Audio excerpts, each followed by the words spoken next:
আল্লাহ রব্বুল ইজ্জত বনি আদমকে সৃষ্টি করে বনি আদম কিভাবে চলবে, বনি আদমের সৃষ্টির মাকসাদ কি, বনি আদমকে আল্লাহ তাআলা যে দীর্ঘ একটা হায়াত দিচ্ছেন, আল্লাহ তাআলা যে বনি আদমের জীবনের বিভিন্ন স্তর দান করতেছেন, এই বনি আদমকে এতভাবে আল্লাহ তাআলা সৃষ্টির সেরা মাখলুক সৃষ্টি করে এতভাবে বিভিন্ন প্রকার নেয়ামত দ্বারা সুসজ্জিত করেছেন। এটা আল্লাহ তাআলা বনি আদমকে জায়গায় জায়গায় বলে দিয়েছেন যে তোমাদের দ্বারা কি উদ্দেশ্য। আল্লাহ তাআলা বলেছেন তোমাদেরকে বানানোর উদ্দেশ্য ওয়ামা খালাকতুল জিন্না ওয়াল ইনসা ইল্লা লিয়াবুদুন, গোলামি করবা একমাত্র কার? আল্লাহর। তোমাদেরকে আমি আমার গোলামি করার জন্যই বানাইছি, তোমার বাপ মায়ের গোলামি করার জন্য তোমারে আমি বানাই নাই আমাকে বাদ দিয়া। যদি তোমার বাপ মা গোলামি করতে বলে, তোমার ওস্তাদের শাইখের পীরের গোলামি করতে আমি তোমাকে বানাই নাই। যদি তোমার শাইখ তোমার পীর তোমাকে আমার গোলামি বাদ দিয়া তার গোলামি করতে বলে। এইটা ব্যক্তিগত জীবন থেকে আন্তর্জাতিক জীবন পর্যন্ত সর্বক্ষেত্রে আল্লাহ তাআলা কিভাবে আমি আমার জীবনকে, আমার এই দীর্ঘ হায়াতকে আল্লাহ তাআলার হুকুম রসুলের সুন্নায় পরিচালিত করব, এজন্য আল্লাহ তাআলা সর্বযুগে সবসময়ে সব ভূখণ্ডে পৃথিবীর সব জায়গায় তার পক্ষ থেকে কিতাব পাঠাইছেন, আবার কিতাবের সাথে সাথে রিজাল পাঠাইছেন। কিতাব পড়ে হাতে কলমে শিক্ষা দেওয়ার জন্য নবী রসুল পাঠাইছেন, কিতাবও পাঠাইছেন, নবী রসুলও পাঠাইছেন। কিতাবের মধ্যে আল্লাহ তাআলা জায়গায় জায়গায় সতর্ক করেছেন। এই সতর্কতার মধ্যে একটা গুরুত্বপূর্ণ সতর্ক হলো ওয়ালা তাকুনু কাল্লাযীনা নাসুল্লাহা ফাআনসাহুম আনফুসাহুম, এ আমার বান্দারা তোমরা এমন জাতিতে পরিণত হও না যারা আল্লাহ তাআলাকে ভুলে গেছে। আল্লাহ তাকে কেন বানাইলো? আল্লাহ আমাকে বানাইলেন কি জন্য? আল্লাহ আমাকে বানাইলেন আল্লাহর গোলামি করার জন্য। আমার মাবুদ একমাত্র কে হবে? আমার মুনিব একমাত্র আল্লাহ হবে, আমার মালিক হবে একমাত্র আল্লাহ তাআলা। আমি একমাত্র আল্লাহ তাআলার ইবাদত করব, আল্লাহ তাআলার গোলামি করব। হ্যাঁ, এই কথা যেন আমি না ভুলে যাই। এই কথা যদি আমি ভুলে যাই যে আমাকে শুধু তার ইবাদত করা লাগবে সর্বক্ষেত্রে সর্ব অবস্থায়। আজকে নিজেকে ইমানদার দাবি করি তো ইসলামের বিভিন্ন অংশকে বাদ দিয়ে কিছু মেনে কিছু গ্রহণ করে বাকিটাকে কি করতেছি? ছেড়ে দিতেছি, অবহেলা করতেছি, অবজ্ঞা করতেছি। না, পরিপূর্ণ মুমিন হওয়ার জন্য আল্লাহ বলছেন ওয়ালা তামুতুন্না ইল্লা ওয়া আনতুম মুসলিমুন।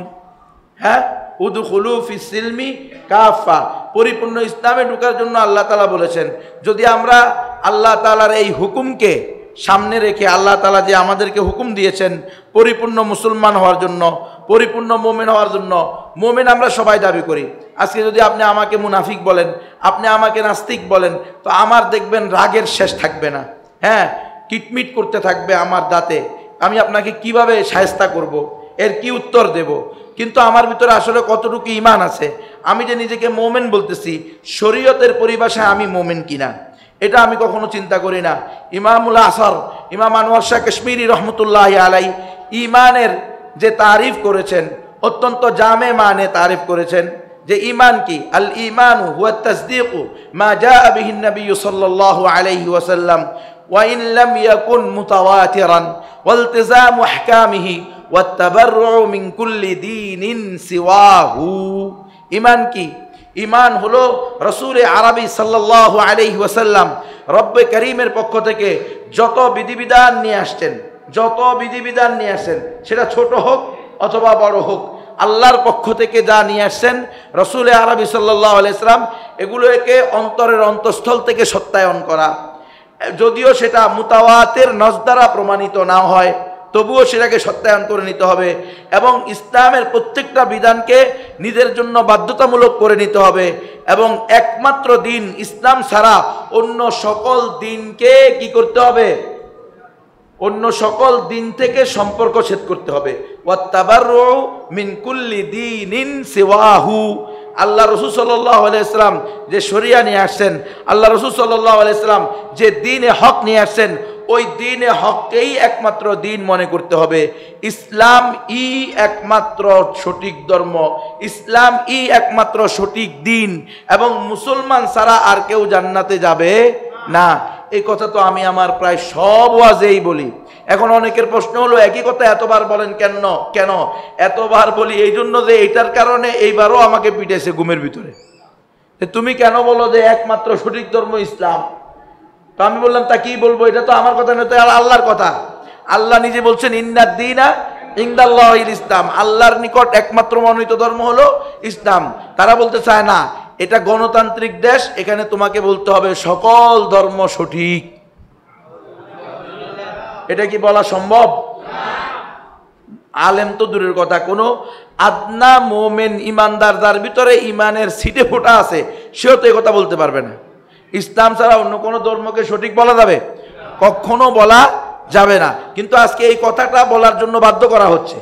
এই কথাটাকে প্রচার প্রসার করার জন্য প্রিন্ট মিডিয়া, ইলেকট্রনিক মিডিয়া, নিম্ন পদ থেকে উচ্চ পদ, সর্বস্তরে, জাতীয় পর্যায়ে থেকে আন্তর্জাতিক পর্যায়ে, সর্বক্ষেত্রে এটাকে এস্টাবলিশ করার জন্য, এটাকে মানুষের সমাজে, মানুষের অন্তরের ভিতরে ঢুকিয়ে দেওয়ার জন্য সকল প্রকার অপতৎপরতা চলতেছে। ধর্ম যার যার, উৎসব সবার, সবার উপরে মানুষ সত্য, তার উপরে নাই কেউ। হিউম্যানিটি হলো সর্বোত্তম ধর্ম। নাউযুবিল্লাহি মিন যালিক। এগুলো সবগুলোর খোলাসা হলো আপনি সকল ধর্মকে সঠিক বলবেন। ইন্না লিল্লাহি ওয়া ইন্না ইলাইহি রাজিউন। মুসলমান মোমেন কখনো এটা বলতে পারবে না। এই কথা আমাকে বারবার এই জন্য বলতে হবে, ইসলাম ছাড়া অন্য কোনো ধর্মকে সঠিক মনে করলে, অন্য কোনো ধর্মও সঠিক হতে পারে এমন সন্দেহ করলে তো ঈমান চলে যাবে। অন্য কোনো ধর্ম সঠিক হওয়ারও কোনো কি নাই, সুযোগ নাই। তাহলে একমাত্র সঠিক ধর্ম কি? ইসলাম। তাহলে অন্য সকল ধর্ম থেকে সম্পর্ক ছেদ করতে হবে। তাদের সাথে কোনো প্রকার ধর্মারমের সম্পর্ক রাখা যাবে না, তাদের সাথে বন্ধুত্বের সম্পর্ক থাকবে না। এটার জন্য পিটানো হয়েছে। তুমি কেন বলছো অমুসলিমদেরকে অন্তরঙ্গ বন্ধু বানানো যাবে না? তো এটা তো আমার কথা না, এটা তো আল্লাহর কথা। কাফারনা বিকুম ওয়া বাদা বাইনানা ওয়া বাইনাকুমুল আদাওয়াতু ওয়াল বাগদাউ আবাদা قد كانت لكم أسوة حسنة في إبراهيم والذين معه إذ قالوا لقومهم إنا براء منكم وما تعبدون من دون الله ومما تعبدون من دون الله।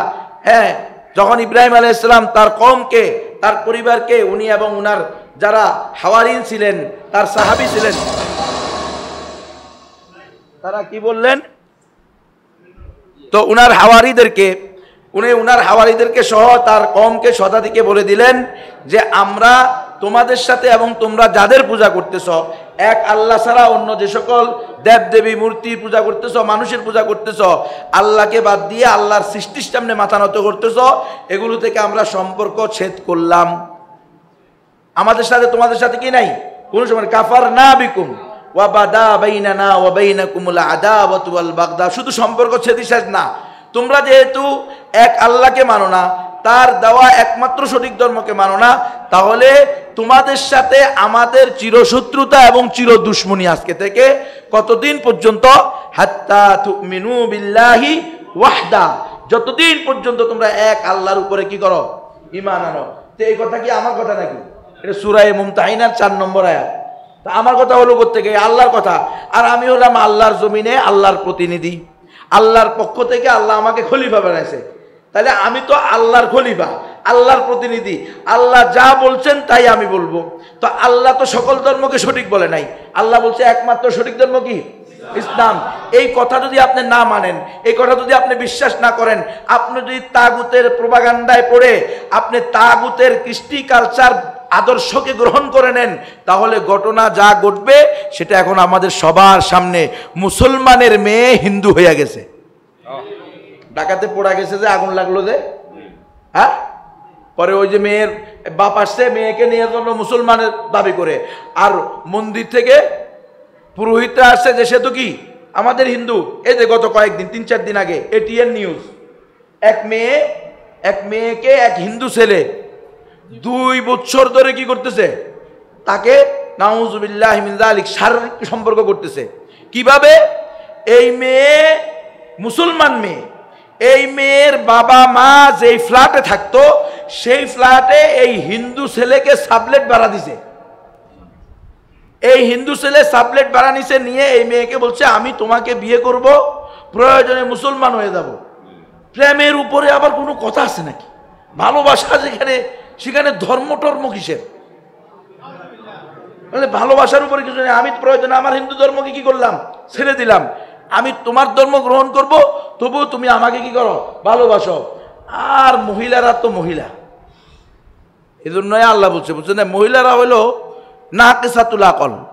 এটা নারী জাতির বিরুদ্ধে কথা না, নারী জাতিদের এটা বুঝতে হইব না। আপনি নাকিসাতুল আকল বললেন কেন? নাকিসাতুল আপনাদেরকে বানানো হয়েছে যেন আপনারা পুরুষের অধীনে থাকেন। কারণ যদি পুরুষের অধীনে না থাকেন, আপনারও যদি কামেল আকল দেয়, আপনার জামাইরও কামেল আকল দেয়, তো আপনারও আকল কামেল, জামাইরও আকল কামেল, তো দুই কামেলে একসাথে বসতি হইব নি? কথা কয় না। এই জন্য আল্লাহ তাআলাই সিস্টেম করে দিয়েছে, আল্লাহ সিস্টেমই এই। আর রিজালু কাওয়ামুনা আলান নিসা, মহিলাদের উপরে আল্লাহ তাআলা কর্তৃত্ব দিয়েছেন পুরুষদেরকে। এটা আল্লাহর বিধান। সংসার, সমাজ, যে কোনো প্রতিষ্ঠান, যে কোনো পরিবার টিকে থাকতে হলে অবশ্যই সেখানে কি করতে হবে, একজনের কমান্ড মানতে হবে, একজনকে head of the family, head of the department হিসেবে মেনে নিতে হবে। এখন যদি একই প্রতিষ্ঠানে, এই যে আজকে যে মাহফিল, এখানেও যদি দুইজন কি হইতো, হেড অফ দ্য এই মজলিস হইতো, দুইজনের দুই ব্যক্তি এটার প্রধান হইতো, তো দেখতেন যে এই মাহফিল করাই সম্ভব হইতো না। একজনে বলতো গুনবীরে দাওয়াত দিব, আরেকজনে বলতো মামুনুল হকের দাওয়াত দিব, আরেকজনে বলতো মাদানিরে দাওয়াত দিব, আরেকজনে বলতো ইসমাইল সাহেবের দাওয়াত দিব, আরেকজনে বলতো কবির সাহেবের দাওয়াত দিব। লাগবো মারামারি। কথা বুঝছেন কিনা? হ্যাঁ, মশওয়ারা হইতে পারে। অবশ্যই আমাদের স্ত্রীরা, আমাদের মায়েরা আমাদের কাছে সম্মানিত, তাদের থেকে আমরা মশওয়ারা নিব, মশওয়ারা করব, কিন্তু সিদ্ধান্ত দিবে পুরুষ। এটাই ইসলামের বিধান। নারীরা সহজে যে কোনো বিষয়ে সহজে নিজেরা কি হয়ে যায়, কাবু হয়ে যায়। এটা তাদের ভিতরে কি আছে, দুর্বলতা আছে। এটা নারীদের একটা দুর্বল সাইড। এই দুর্বলতা না থাকলে, দুর্বলতা থাকার কারণেই আজকে নারীরা আপনাদের ঘর করতেছে। এই দুর্বলতা না থাকলে আপনারা নারীদের ঘর করতেন। আমরা পুরুষরা কি করা লাগতো, নারীদের ঘর করা লাগতো। আমার মায়েরা, আপনারা সবচেয়ে সম্মানী। কোন জালেম, কোন গাদ্দার, কোন লম্পট কইছে আপনাদেরকে ইসলাম মর্যাদা দেয় নাই? নাউজুবিল্লাহ। সমস্ত নবীদের মা আপনারা, সমস্ত ওলি আল্লাহদের মা এই মায়েরা না, নারী জাতি না? এই ওলি কোত্থেকে আসলো? এই যে আনোয়ার শাহ কাশ্মীরি রহমতুল্লাহ আলাইহির কথা বললাম, সরাসরি নজরে কোনো কিছু দেখলে বা শুনলে উনি কি করতেন, 40 বছর উনার এটা কি থাকতো, মনে থাকতো। আনোয়ার শাহ কাশ্মীরির মা একদিন বলে, বাবা এই যে তুমি 40 বছর মনে থাকে, এখানে তোমার মায়ের অবদান আছে। কারণ তোমার মা কোনোদিন তোমার মুখে দুধ দেয় নাই, যেই সময়টা তুমি দুধ পান করছো 2 বছর, এই 2 বছরে অজু ছাড়া কোনোদিন তোমাকে তোমার মা দুধ দেয় নাই। আল্লাহু আকবার। 2 বছর যখনই বাচ্চা দুধ খাইতো, তখনই ওই মহিলা অজু অবস্থায় থাকতো। চিন্তা করতে পারেন আপনি তাইলে এই মহিলা কতটুকু তাকওয়া তহারত ওয়ালি ছিল। আনোয়ার শাহ কাশ্মীরি শুনলে তো দিল ভরে যায়, আল্লাহু আকবার। কিন্তু সেখানে তার মায়ের অবদান দেখেন। আল্লামা শফি, আল্লামা জুনায়েদ বাবুনগরী, মুহিবুল্লাহ বাবুনগরী, যত আলেম উলামা আছেন, যত পীর মাশায়েখ আছেন, খান জাহান আলী বলেন, শাহজাহান বলেন, যাদের কথাই আপনি বলবেন, সবার পিছনে আপনি দেখেন তার মায়ের অবদান আছে না নাই? তো মাদেরকে কয় আমার মায়েরা না বেকার, আমাকে মাদের কয় বলে বেকার। কত বড় মানে আমার মাদেরকে ছোট করার, এরাই মূলত নারীর অধিকারের নামে, নারী ক্ষমতায়নের নামে আমার মাদেরকে কি করতেছে, ছোট করতেছে, অপমান করতেছে, আমার মাদেরকে বেইজ্জতি করতেছে। আমার মায়েরা থাকবে হলো ঘরের মধ্যে রানী সেজে। মায়েরা মাটি কাটবে না, মায়েরা রিক্সা চালাবে না, ভ্যান চালাবে না, মায়েরা দিন মজুরি করবে না। যা করা লাগবে, ভ্যান চালাও, অটো চালাও, রিক্সা চালাও, দিন মজুরি করো। হ্যাঁ, তুমি মাথার গাম পায়ে ফেলে টাকা রুজি করো, তুমি যেমনে পারো এমনে করো, কারো মাইর খাও, কারো গুতা খাও, তুমি রিজিক এনে আমাকে ঘরে দিবা, আমি ঘরের মধ্যে থাকবো, এরপরে আমি ঘর সামলাবো, বাস। এখান থেকে এখানে আমার কাজ। আমাকে আল্লাহ তাআলা সন্তান দিবে। এই আমার স্ত্রীর প্রতি 1.5 বছর 2 বছর পরে আল্লাহর রহমতে একটা করে সন্তান হবে, ছেলে মেয়ে হবে। প্রতি 1.5 বছর 2 বছর পরে যখন একটা করে ছেলে মেয়ে হবে, আমার 10-12টা ছেলে মেয়ে হবে। এই 10-12টা ছেলে মেয়ে পালার জন্য আমার বোর কি কোনো কাজ নাই? তো আমার ছেলে মেয়ে যদি হয়, এদেরকে যে পালতেছে আমার বউ, এটা কি কাজ না? 12টা ছেলে পালেন না, দেখি কয়টা কাজের মেয়ে রাখতে পারেন। আর কাজের মেয়ে, আপনার কাজের মেয়ে কি আপনার ছেলে পালার যোগ্য? আপনার মেয়ে পালার যোগ্য? আবার কাজের মেয়েরা আমার উপর খেপে যাবে। কাজের মেয়েদের সম্মান কাজের মেয়েদের জায়গায়। আনজিলুন নাসা মানাজিলাহুম, প্রত্যেক শ্রেণীর মানুষকে তার যে মর্যাদা, তার যে স্কেল, সে অনুযায়ী তাকে আপনি কি দিবেন? মর্যাদা দিবেন। তাদেরও অবশ্যই সম্মান আছে, ইজ্জত আছে, অধিকার আছে, আমি সেটা নিয়ে বলতেছি না। কিন্তু আপনি কি কাজের মেয়ে বিয়ে করতেন? আপনি তো কাজের মেয়ে বিয়ে করেন নাই। আপনার সন্তান পালার জন্য যদি আপনি এই কাজের মেয়ে উপযোগী হইতো, তাহলে তো আপনি কাজের মেয়েকেই বিয়ে করতেন। আপনি তো কাজের মেয়েকে বিয়ে করেন নাই, আপনি করছেন এলাকার সম্ভ্রান্ত মেয়েকে, সম্ভ্রান্ত পরিবারের মেয়েকে, এই এলাকার হকপন্থী আলেমের মেয়েকে, ভালো আলেমের মেয়ে, ভালো সমাজের মেয়ে, ভালো পরিবারের মেয়ে খোঁজে কি খোঁজে না মানুষ? তো কাজের মেয়ে বিয়ে করে নিয়ে আসতেন। তো এই যে আমাদের মাদেরকে বলতেছে, এগুলো সম্পূর্ণ ধোকা দিয়ে বোকা বানিয়ে ধ্বংস করার উদ্দেশ্যে। এই ধ্বংস এখন দেখেন, একটা মেয়ে কি করলো, 2 বছর হিন্দুর সাথে অবৈধ সম্পর্ক করলো। আমার তো বড় কষ্ট লাগে, দুঃখ লাগে। দুইটা জিনিস এখানে, একটা হলো এই মেয়েকে এই লম্পট, হ্যাঁ হিন্দুত্ববাদী ইসকনের সদস্য, সে অবশ্যই, আপনি খবর নিয়ে দেখেন, আমার মনে হয় সে অবশ্যই ইসকনের সদস্য, না হলে সে এত বড় প্ল্যান করতে পারে না। একটা মুসলিম পরিবারের ভিতরে সাবলেট হিসেবে আছে, এই ছেলেরে কিছু বলার আগে এই মেয়ের বাপ মারে আগে আধা ঘন্টা পিটানো দরকার। বেগয়রত, বেলাজা, বেহায়া, বেশরম, বেহুদা, অথর্ব কোথাকার। মুসলমান হয়ে তোমার ঘরের ভিতরে তুমি সাবলেট হিন্দুরে কিভাবে দিলা? এত বড় বেগায়রত কেমনি হইলা তুমি? হ্যাঁ, মুসলমানের ঘরে না তোমার বউ আছে, মেয়ে আছে, মানে এইটা হলো ওয়ালা তাকুনু কাল্লাযিনা নাসুল্লাহ ফাআনসাহুম আনফুসাহুম, বারা নিজে ভুলে গেছে। এটা আপনারা বুঝছেন না, নিজে নিজে ভুলে যায়। সৈয়দ আবুল হাসান আলী মিয়া নদভী রহমতুল্লাহ বলছে যে এই আয়াত পড়ে আমার শুধু পেরেশান হয়, কি এটা কি বলে মানুষ নিজেকে নিজে কেমনে বলে, আমি আমারে ভুলে গেছি, এটা কেমন কথা? এটা কেমনে সম্ভব? হঠাৎ করে এর মধ্যে আমার কি হয়ে গেছে, সফর হয়ে গেছে ইউরোপে, সেখানে গিয়ে দেখি ওই ফুটপাতে দিয়ে হাঁটার সময় এক মহিলা কুত্তার বাচ্চারে কোলে লইছে আর নিজের বাচ্চারে 3-4 বছরের বাচ্চারে পিছিয়ে পিছিয়ে হাঁটাইতেছে। নিজে নিজেরে বলছে নিরে, কোলে থাকার কথা কে? নিজের বাচ্চা, কোলে উঠছে কেডা? তুমি তোমার ঘরের ভিতরে মুসলমানের সাবলেট দিতে হবে? হ্যাঁ, সাবলেট তোমার টাকা পয়সা না থাকলে তুমি কম দামি ঘরে থাকো, তুমি গ্রামে থাকো, তোমাকে ঢাকা শহরে থাকতে হবে, এটা ফরজ ওয়াজিব। এই যে দুনিয়ার জরুরত, এগুলো কিন্তু আমরা বানায় নিছি। কথা বলেন নাই? আমার গড় এই কি হইতে হবে, টাইলস হইতে হবে, আমার গড় ডুপ্লেক্স হইতে হবে, আমার বাড়িতে ইটের কি থাকতে হবে, ঘেরাও থাকতে হবে। কে বলছে? আগের দিনে আমরা মাসাসি দাদা নানার সময় আমরা দেখি নাই ছোটবেলায় যে মানুষ বাড়ির চতুর্দিকে বেড়া দিত কি দিয়ে? সুপারি গাছের পাতা দিয়ে, হ্যাঁ, কলা গাছের পাতা দিয়া, বাইল দিয়া, এই দিত কি দিত না? সনের ঘর দিয়ে যখন মানুষ ছিল তখন কি মানুষের থাকা হয় নাই? তাহলে তুই বদমাশ আল্লাহর সাথে যুদ্ধ ঘোষণা করে ব্যাংক থেকে 1 কোটি টাকা ঋণ নিয়ে কেন 5 তলা বিল্ডিং করতে হবে? এই ফরজ ওয়াজিব করতে গিয়ে আসবে আমার বিল্ডিং এ থাকতে হবে, এটা কি ফরজ? আমি মাটির ঘরে থাকলে কি আমার দিন যাবে না, হায়াত যাবে না? এটা হলো পুঁজিবাদী জীবন ব্যবস্থার কুফল, বিস্ফল, তাগুতি জীবন ব্যবস্থার বিস্ফল। কে বললো আপনাকে যে আপনার 50 লাখ টাকা দিয়েই ব্যবসা শুরু করতে হবে, 50 কোটি টাকা দিয়ে ব্যবসা শুরু করতে হবে? 500 টাকা আছে, 500 টাকা দিয়ে ব্যবসা শুরু করবো, আগে দিন মজুরি করব, পরে আল্লাহ তৌফিক দিলে আস্তে আস্তে ব্যবসা করব। না, হ্যাঁ, ব্যাংকাররা আপনার পিছিয়ে পিছিয়ে ঘুরে নেন, আমাদের থেকে 50 লাখ টাকা নেন, 20 লাখ টাকা নেন, 10 লাখ টাকা নেন। যখন নিলেন সাথে সাথে ওদের সাথে সুদের সাথে আপনি জড়িত হয়ে গেলেন। আল্লাহর পক্ষ থেকে, আল্লাহ রসুলের পক্ষ থেকে, সমস্ত মাখলুকের পক্ষ থেকে লানত আসা শুরু হয়ে গেছে। লানাল্লাহু আকিলার রিবা ওয়া মুকিলাহু ওয়া কাতিবাহু ওয়া শাহিদাহু। সুদ খানেওয়ালা, খাওয়ানেওয়ালা, সাক্ষী দেনেওয়ালা, বহনকারী সবার উপরে আল্লাহর লানত। আল্লাহ যারে লানত করে মাখলুক তারে কি ভালোবাসে নি রে? তাহলে এই যে আজকে এই ঘটনা ঘটলো কিভাবে? মুসলমানের নারীকে, এটা হিন্দুত্ববাদীরা একটা প্ল্যান করছে, তাদের একটা বিশাল প্ল্যান যে মুসলিম নারীদেরকে, মুসলিম যুবকদেরকে, যুবতী এবং যুবকদেরকে তারা প্রেমের ফাঁদে ফেলে কি করে দিবে? ইমান থেকে, ইসলাম থেকে বঞ্চিত করবে। এটাকে তারা বলতেছে এই ভাগোয়া লাভ ট্র্যাপ, ভাগোয়া লাভ ট্র্যাপ। বাংলায় বলতেছে এটার নাম হলো গেরুয়া প্রেমের ফাঁদ। গেরুয়া প্রেমের ফাঁদ। মুসলমান সতর্ক হন, সাবধান হন।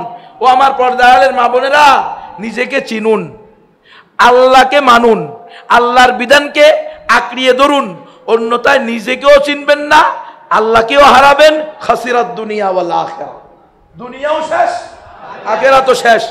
যেই মেয়ে, আল্লাহ মাফ করুক, ওর তো আসলে ওই পরিবার বংশ এগুলো তো কোন ধ্বংস, এগুলো হলো ধ্বংস। কি হ্যাঁ, গায়রত নাই। মুসলমানের ঘরে হিন্দুরে জায়গা দিছে। আরে বেটা, মুসলমানের কাছে তো তোর গায়রত থাকলে মুসলমানের বাড়িও তো হিন্দুর কাছে কি দেওয়ার কথা না, ভাড়া দেওয়ার কথা না। ভাড়া দিব না, যা খালি পরে থাক। কারণ আমি যখন একজন হিন্দুকে আমার বাড়িতে কি দিব, ভাড়া দিব, এখানে এসে পূজা করবো, করবো কি করবো না? আল্লাহর সাথে শিরিক করব, আল্লাহর সাথে নাফরমানি করব, হ্যাঁ, অবৈধ কাজ করব, বেপরদা করব, বেহায়াপনা করব। এখানে বসে সে ইসলামের বিরুদ্ধে, মুসলমানের বিরুদ্ধে, কোরআনের বিরুদ্ধে প্ল্যান প্রোগ্রাম করব। প্রত্যেকটার কারণে তুমি নিজেও তো এর মধ্যে কি হইবা, সামিল হইবা, সহযোগী। কথা কয় না রে? আরে আপনি চুরি করেন না কিন্তু চোরকে সাপোর্ট দেন। আপনি দর্শক না কিন্তু দর্শকের পক্ষে কথা বলেন। আপনি ডাকাইত না কিন্তু আপনি ডাকাইতের পক্ষে থাকেন। আপনি বেগম পাড়ায় বাড়ি করেন না কিন্তু বেগম পাড়ায় যারা বাড়ি করে তাদের বিরুদ্ধে বললে আপনার গা জ্বলে। তাহলে আপনিও ওই চাঁদাবাজ, টেন্ডারবাজ, আপনিও ওই বেগম পাড়া বাড়ি কর্ণওয়ালা, যে গুনাহ, যে অপরাধী, আপনিও সে অপরাধী। এজন্য তো আল্লাহ রাসূল বলেন, মান রাআ মিনকুম মুনকারান ফালিয়ুগাইয়িরু বিয়াদি ফাইন লাম ইয়াস্তাতি ফাবিলিসানি ফাইন লাম ইয়াস্তাতি ফাবিকলবি ওয়া যালিকা আযাফুল ঈমান। তাহলে মুসলমানের ঘরে মুসলমানের সন্তান, তাও কোনোভাবে আপনি মনে করেন আপনার বাড়ি আপনি করছেন, ভাড়া পাইতেছেন না, কোনো জায়গায় অমুসলিমের কাছে দিলেন, এটা কোনোভাবে মাইনে নেওয়া যায়। কিন্তু ঘরের ভিতরে অমুসলিম ঢুকাই দিছে, হ্যাঁ। আর এখন মেয়ে কাঁদতেছে, সাংবাদিকদের কাছে যাইতেছে, কেমন সাংবাদিকদের কাছে যাস কা, তোর আকল দে নাই, আল্লাহ তোর বিবেক দে নাই, ভার্সিটি পড়ছস, কলেজ পড়ছস, কি পড়ছস এগুলা, হ্যাঁ। এগুলো আসলে পড়া না, এই পড়াগুলো তৈরিও করা হয়েছে এদেরকে নষ্ট করার জন্য। ওখানে তো শিখছে ধর্ম যার যার, উৎসব সবার উপরে, মানুষ সত্য তার উপরে নাই কেউ। হিন্দু হইলে কিছে, মানুষ তো তখন কি হয়েছে, মানুষ না জানোয়ার, হ্যাঁ। 2 বছর তোমার সাথে জানুয়ারি করে এখন তোমাকে গ্রহণ করতে নারাজ। এটা তাদের টার্গেট। মুসলিম নারীদেরকে এভাবে প্রেমের ফাঁদে ফেলে, গেরুয়া প্রেমের ফাঁদ মুখস্থ করেন, এটার নাম কি? গেরুয়া প্রেমের ফাঁদ। কথা বুঝতেছেন? এই গেরুয়া প্রেমের ফাঁদে ফেলে মুসলিম নারীদেরকে প্রথমে হয়তো বিয়ে করে এখন তাকে চাপ দিবে, তুমি এই মুহূর্তে হিন্দু হইতে হবে, নাহলে তোমার সাথে আমার থাকা সম্ভব না। এখন এই সমাজে আমরা তো আসলে সবচেয়ে বড় সমস্যা যেটা, আমরা তো মনে করতেছি আমরা বড় শিক্ষিত, আসলে আমরা সবচেয়ে বড় জাহেল রয়ে গেছি, এটা আমাদের খবর নাই। নাহলে মুসলমানের মেয়ে, একটা মেয়ে কলেজে পড়ে, ভার্সিটিতে পড়ে, সে কিভাবে হিন্দুকে ভালোবাসতে পারে, খ্রিস্টানকে ভালোবাসতে পারে, সে তো মুক্তবেই জানার কথা। তোমার মুক্তবেই কোরআন পড়ছে সে, যে একজন কাফের, একজন মুশরিক, সে যত সুন্দরী হোক না কেন, সে কখনো তুমি একজন মোমেনার উপযোগী না যদি সে মুসলমান না হয়। একজন কাফেরা, একজন মুশরিকা, সে যত সুন্দরী, যত রূপসী হোক না কেন, সে কখনো একজন মোমেন, মুসলমানের স্ত্রী হওয়ার যোগ্য না যতক্ষণ না কালিমা পড়বে। এই শিক্ষা তো নাই। এই শিক্ষা থেকে তো ব্রিটিশরা আমাদেরকে অনেক আগে তুলে দিয়েছে, সবাই মুক্তব উঠে গেছে, হ্যাঁ। হকপন্থী ওলামায়ে কেরামকে কাঠমোল্লা, খরাচ্চা মোল্লা, আশামস, আলবদর, রাজাকার, জঙ্গি, সন্ত্রাসী সব ট্যাগ লাগাইয়া জাতির মধ্যে কি ঢুকাইয়া দিছে, একটা ওলামায়ে কেরামের প্রতি একটা বিদ্বেষ ঢুকাইয়া দেওয়া হয়েছে। ওলামায়ে কেরামের সাথে সম্পর্ক রাখা যাবে না। এই আলেমরা কি সন্ত্রাসী হইতে পারে কোনোদিন? তাহলে এবার যে সব আলেম সন্ত্রাসী মামলা খাইলো, সব আলেমকে সন্ত্রাসী মামলা দেওয়া হয়েছে, জঙ্গি মামলা, রাষ্ট্রদ্রোহী মামলা।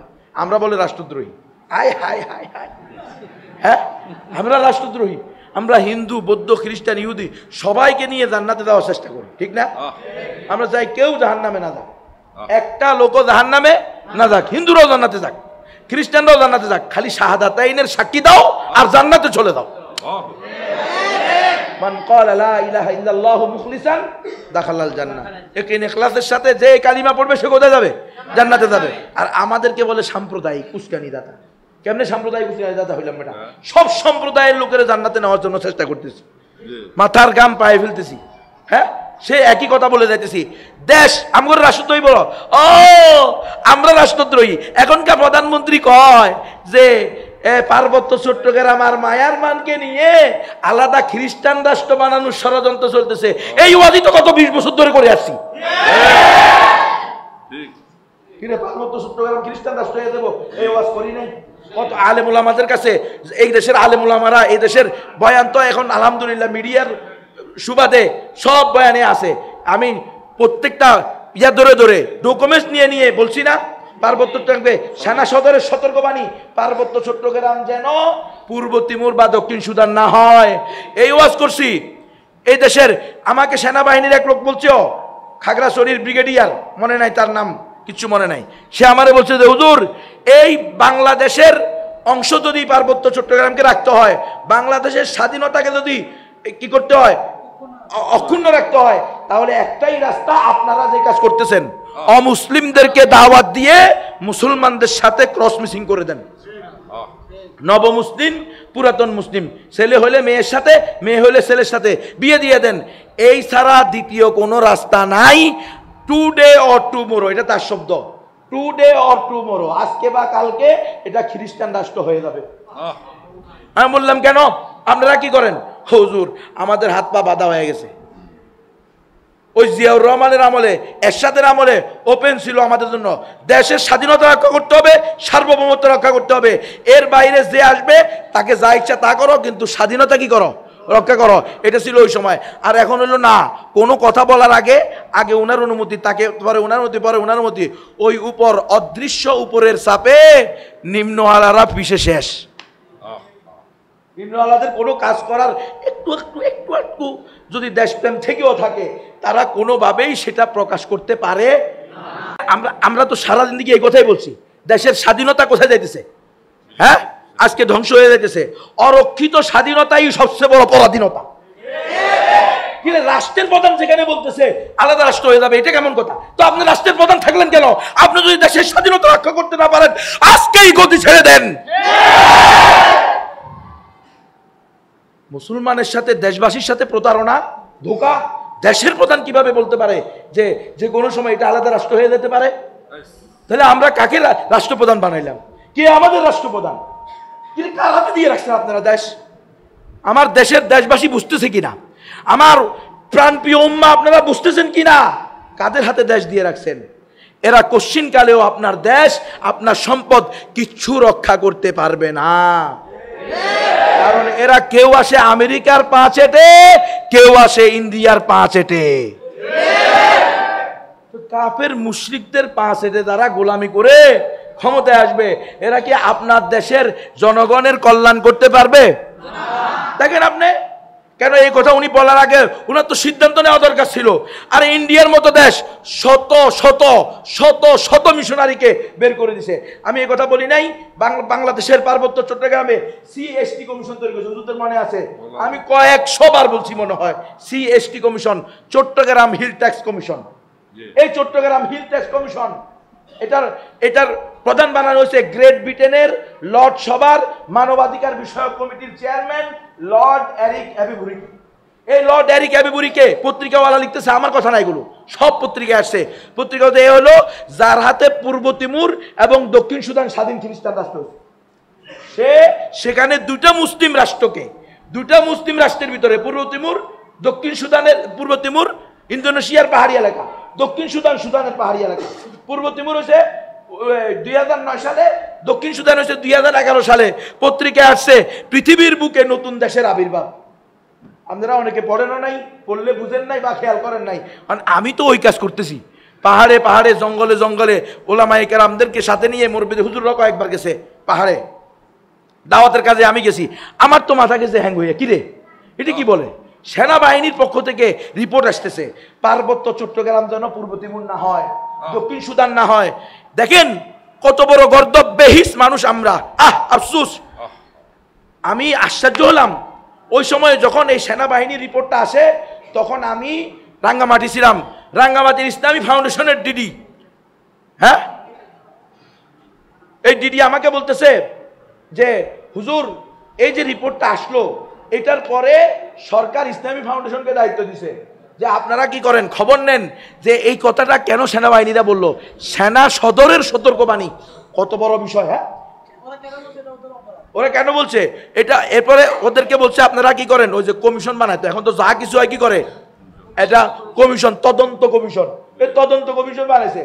কত নম্বর তদন্ত কমিশন দেখেন, ওরা সেখানে গেছে, উনি আমাকে বললো আমার এই এলাকায়ও এক তদন্ত অফিসার আছে ইসলামী ফাউন্ডেশনের পক্ষ থেকে, সে এসে আমাকে বলছে অমুক, তার নাম ধরে, শোনো দেখো এই পাহাড় অঞ্চল, এখানে ভয়ভীতি আছে আর রাস্তাঘাট নেই, কষ্ট, আমি সেখানে যেতে পারবো না, আমি এই যে তোমার এখানে যে কি আছে বাংলো তারপরে যে ভালো ভালো সরকারি কি থাকে না মেহমানখানা, আমি এখানে থাকবো, তুমি একটা রিপোর্ট করে দিও আর কি।